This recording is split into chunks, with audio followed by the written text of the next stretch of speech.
Mis queridos amigos, nuevamente nos encontramos para seguir conversando sobre este tema de la confesión, verdades y mitos alrededor de la confesión. Fíjense que yo he titulado esta serie de charlas verdades y mitos porque hay tantas cosas que son ciertas y que deberíamos saber que son ciertas. Fíjense que la confesión es un tesoro tan maravilloso en el cual Dios nuestro Señor nos vuelve a presentar su amor que nunca nos lo ha retirado. Él siempre nos ha seguido amando, a pesar de que tantas veces hemos sido infieles nosotros, pero Dios nuestro Señor siempre nos ha seguido amando. Esta es la verdad más importante del sacramento de la penitencia, o del sacramento del perdón de los pecados, o de la confesión sacramental. Sin embargo, también tenemos mitos al respecto de la confesión. El mito de que por qué tengo yo que confesarme con un hombre que es igual a mí o tal vez más pecador. ¿Por qué es que la confesión es tan aburrida, tan fea? Miren, les digo que hay verdades y mitos. Una de las verdades es que la confesión, por un lado es fea, por el otro lado es extremadamente maravillosa. ¿Por qué la confesión es fea? Pues yo les decía en otro momento que la confesión es fea porque aquí no vienes a reconocer tus éxitos y tus triunfos. Aquí tú vienes a reconocer que has fallado. Aquí se necesita un acto de humildad para que haya verdadero arrepentimiento. Pero otra verdad importante de la confesión es que aquí tú vienes a volverte a poner en sintonía con el amor de Dios. Yo les digo que no es que Él te devuelva su amor. Él nunca te ha dejado de amar. Lo que pasa es que nosotros sí hemos dejado de amar a Dios y en la confesión, a través de nuestra humildad y de nuestro reconocimiento de nuestras faltas, volvemos a recuperar la comunión con Él. La comunión que fue rota por nuestra infidelidad. No porque Él se haya marchado, sino porque nosotros nos marchamos de su presencia. Entonces, verdades y mitos.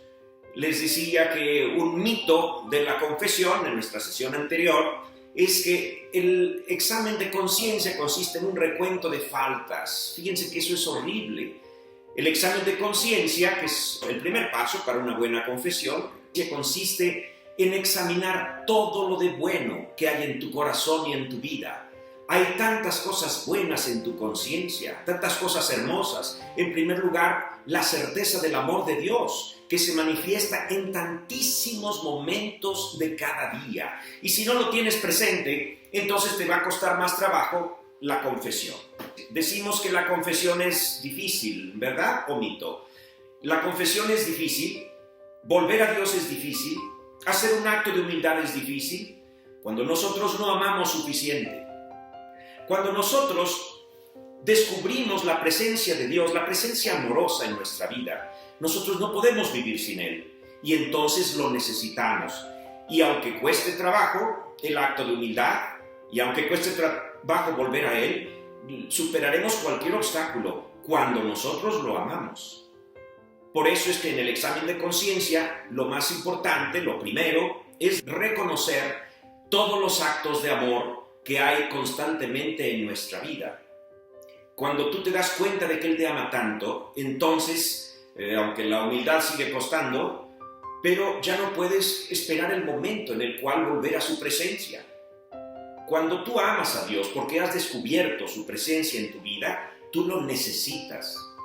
La persona que no quiere confesarse, muy probablemente se debe a que no ha reflexionado en cuánto Dios lo ama. Y entonces, a pesar de que lo ha ofendido, le cuesta mucho trabajo volver a su presencia.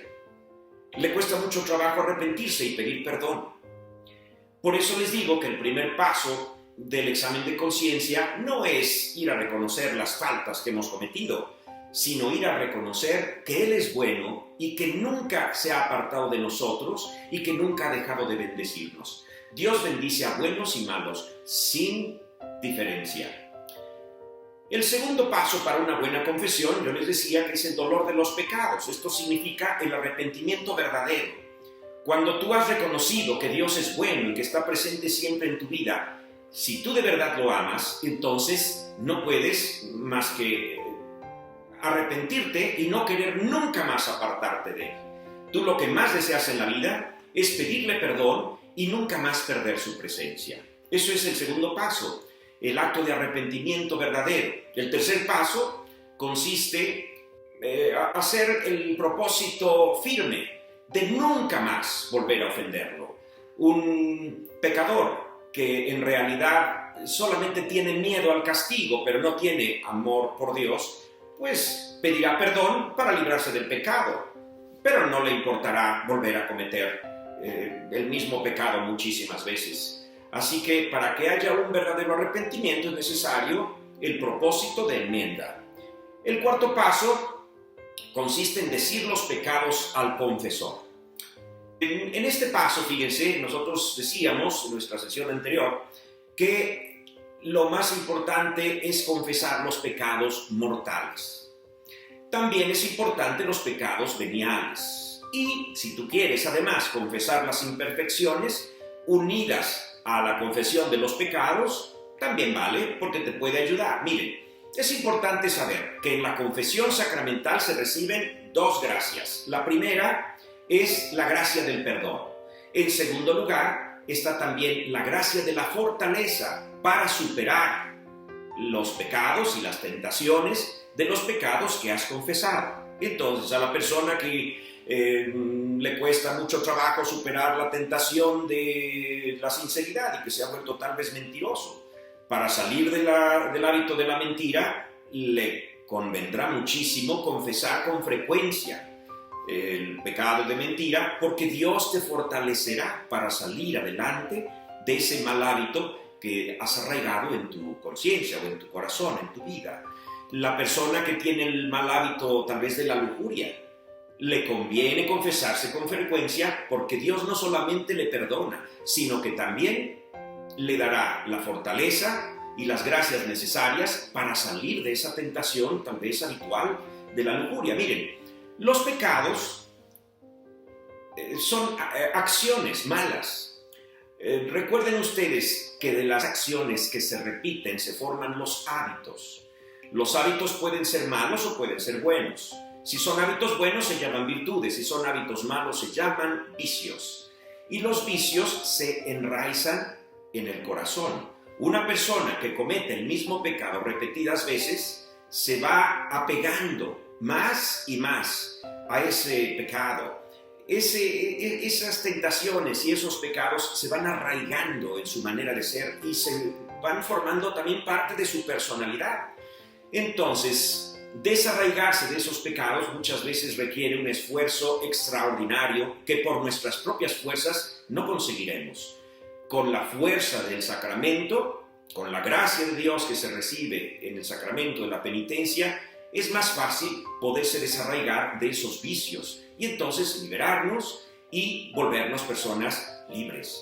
En el cuarto paso de una buena confesión, que yo les decía que es el decir los pecados al confesor, también se da lo que yo le llamo el síndrome de volante. Les voy a explicar qué es lo que significa esto. Miren, cuando tú vas por la carretera, probablemente muchos de ustedes han manejado un automóvil en la carretera, y si no lo has manejado, has ido cerca de una persona que estaba conduciendo un vehículo o un autobús. Dime en dónde se tienen que poner las manos cuando una persona conduce en la carretera.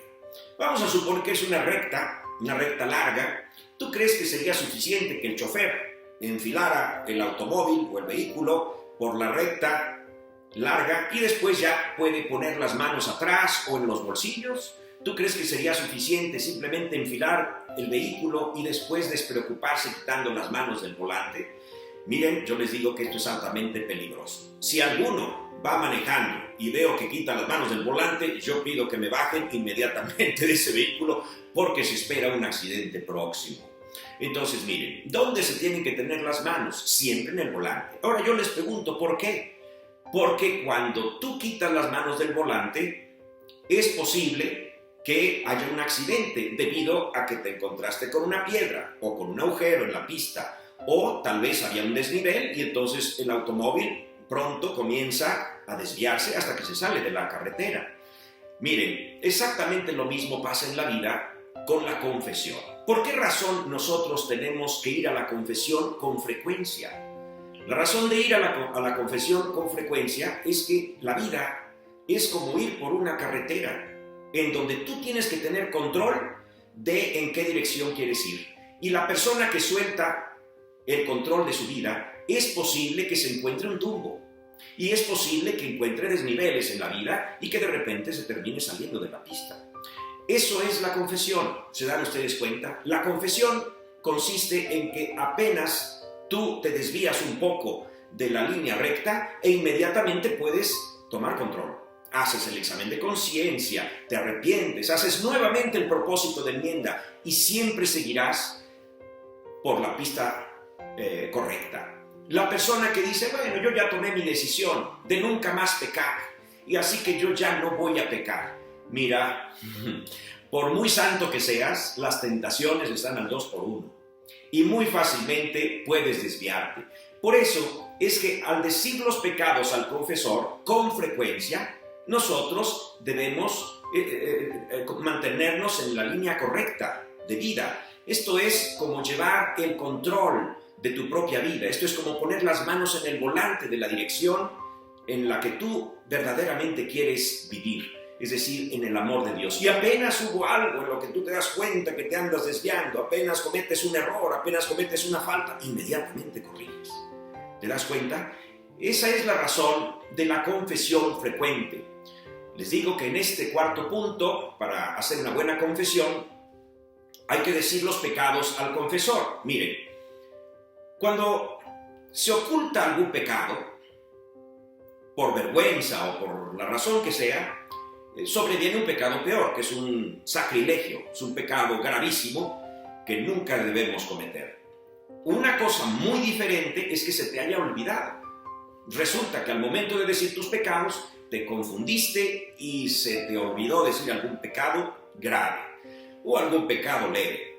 Eso me ha sucedido cuando yo estoy escuchando confesiones. Resulta que algún penitente ha terminado su confesión y se levanta del confesonario y todavía con la mano en la perilla de la puerta regresa y dice, espere, se me olvidó decirle un pecado. Miren, si es que se les olvidó decir un pecado, si se les olvidó, sinceramente, no se preocupen.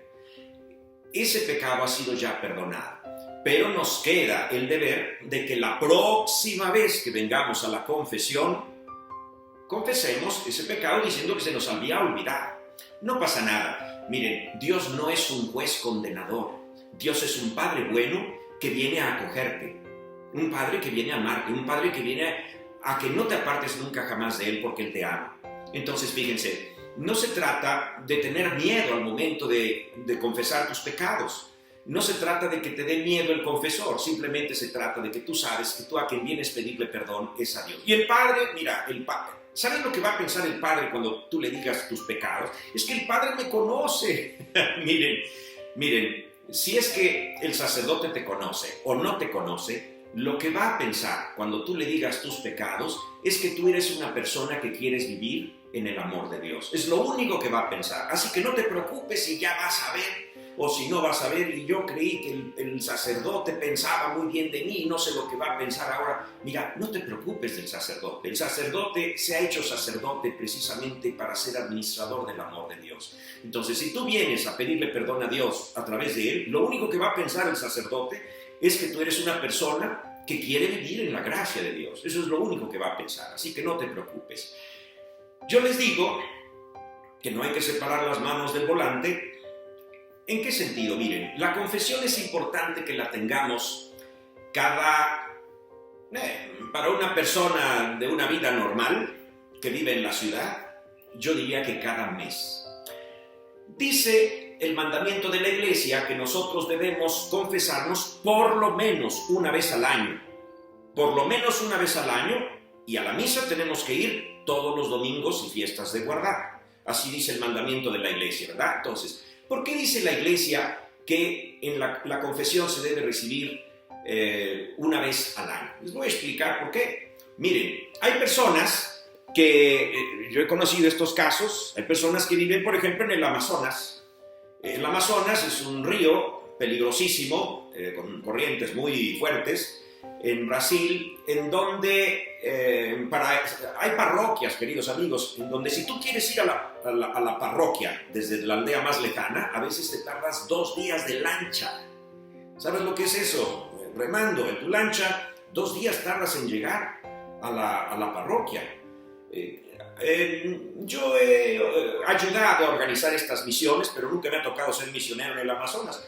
Pero sí me ha tocado ser misionero en la Sierra de Chihuahua, en México. Y les puedo decir que ahí sí me ha tocado viajar 8 horas en camioneta para llegar a la parroquia más cercana.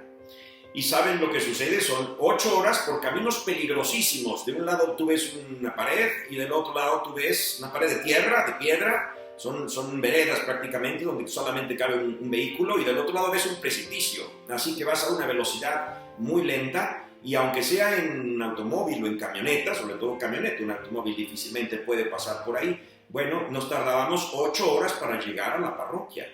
Entonces, miren, a unas personas que viven en esas condiciones, ¿cómo les vamos a pedir que vengan con mayor frecuencia de una vez al año?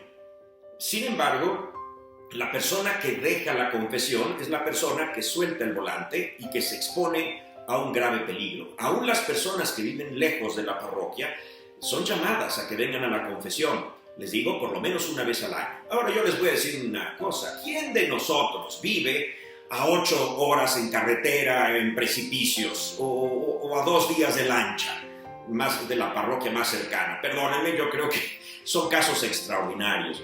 Entonces, yo lo que les recomiendo es que para una persona que tiene una vida urbana, una vida común y corriente como la que probablemente la mayoría de ustedes tienen, tal vez todos, yo lo que les recomiendo es que nunca dejen pasar más de un mes. Nunca más de un mes sin confesión.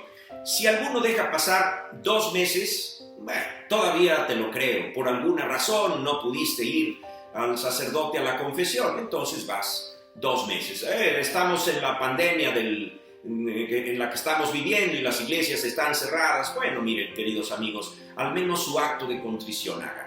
Pero en cuanto se restablezcan las condiciones normales, yo les recomiendo que nunca dejen pasar más de un mes. Oh, pero es demasiado pronto, yo me confesara cada 6 meses. Bueno, yo lo que les recomiendo es que no dejen pasar más de un mes. Y ya les expliqué por qué. Si es que tú permites que se vayan arraigando en tu corazón los hábitos malos, tú te vas a volver malo. Y yo no creo que tú seas un criminal, una persona de lo peor, pero miren, el demonio sabe poner la tentación correcta a cada uno de nosotros.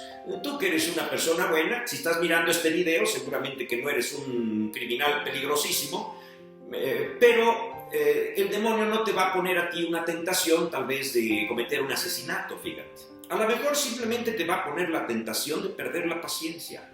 O a lo mejor te va a poner la tentación de llegar tarde a misa, de no preocuparte por llegar temprano. Entonces empiezas a llegar tarde, una vez, luego otra y luego otra. Y llega el momento en que ese hábito se instala en tu corazón. Y entonces la próxima vez a lo mejor pierdes la misa. Y fíjense que poco a poco, a través de esas tentaciones, que no pueden ser no necesariamente son de las más graves, a lo mejor son de las más sencillas, de las pequeñitas, pero a través de los golpes que te van haciendo bajar la guardia, de repente te viene un pecado mortal. Y si no te confiesas habiendo cometido el pecado mortal, puede ser que vengan los subsecuentes golpes, en donde lo que se va arraigando en tu corazón son hábitos graves. Y de ahí irás pasando, sin darte cuenta, fíjate, a hábitos peores y peores. Bueno, mis queridos amigos, después de este cuarto paso, para hacer una buena confesión, sigue la penitencia. Hacer la penitencia es el 5.º paso. Entonces, haces un buen examen de conciencia, el dolor de los pecados, el propósito de enmienda, el decir los pecados al confesor, y después viene el 5.º paso, que es hacer la penitencia. Miren, al respecto de la penitencia también hay mitos y verdades. ¿Qué cosa es la penitencia? Fíjense. para muchas personas la penitencia es un castigo y entonces se habla hasta de broma, ya verás la penitencia que te van a dar cuando te vayas a confesar. Miren, queridos amigos, la penitencia no hay que verla como un castigo. La penitencia hay que verla como una vitamina. Miren, si es que el sacerdote ya te dio el perdón, si ya te dio la absolución, entonces no tienes por qué estar esperando un nuevo castigo. Dios te ha perdonado, entonces ¿por qué te va a castigar? ¿Te das cuenta que la penitencia no debes verla como un castigo? Entonces, ¿qué cosa es la penitencia? Pues les voy a decir lo que es la penitencia. Cuando tú te enfermas y has tenido una infección y has tenido fiebre alta, ya te dijo el doctor que la fiebre ha cedido, el microbio ha cedido, ya no tienes la infección, ya no tienes la temperatura, pero todavía te sientes débil. Entonces el doctor te prescribe unas vitaminas, a lo mejor para que se te reconstituya la flora intestinal porque habías estado enfermo del estómago o otro tipo de vitaminas. Fíjate que eso es la penitencia. ¿Te das cuenta? ¿La penitencia para qué es? Miren, cada vez que tú vas cometiendo pecados, esos pecados yo te decía que se van volviendo hábitos en tu vida. Sobre todo si los has repetido constantemente. Entonces, cuando tú cometes un pecado, te lastimas a ti mismo. Y es necesario no solamente alcanzar la reconciliación con Dios, es necesario también sanar tu propia alma. Para eso es la penitencia. La penitencia es una vitamina espiritual que va a limpiar esos malos hábitos o esas lastimaduras que tú mismo causaste en tu propia alma al momento de cometer los pecados. Cuando tú empiezas a hacer la oración o los actos de caridad o los actos de misericordia que el ministro te ha prescrito para que tú sanaras en tu corazón, tú mismo empiezas a limpiar tu alma. ¿Te das cuenta? Eso es la penitencia. Por eso es necesario hacer la penitencia. Cuando vayas a la confesión y el ministro, el sacerdote, te dé una penitencia, hazla, porque quiere decir que lo que necesitas es terminar de sanar. Tantas veces a las personas les gustan las misas de sanación y las actividades de sanación. Mis queridos amigos, la penitencia en la confesión es el mejor acto de sanación que puede haber. Dentro del sacramento, el Señor Jesús te ayuda a que tú puedas limpiar tu corazón y sanar. Entonces, esos son los 5 pasos para hacer una buena confesión. Con esto concluyo los 5 pasos, pero mis queridos amigos, esta serie sobre la reconciliación con Dios continuará. Verdades y mitos al respecto de la confesión continúa. No hemos terminado aquí. Aquí solamente hemos terminado los 5 pasos para hacer una buena confesión. Pero no se pierdan el siguiente episodio, en donde hablaremos de otras cosas también muy interesantes, que Dios mediante les servirá para que ustedes vivan siempre en comunión con Dios. Y como siempre, terminamos esta sesión con la bendición. El Señor esté con ustedes y con tu espíritu. Y la bendición de Dios Todopoderoso, Padre, Hijo y Espíritu Santo, descienda sobre todos ustedes. Soy el Padre Octavio Ventura y les quiero mucho. Queridos amigos, adiós.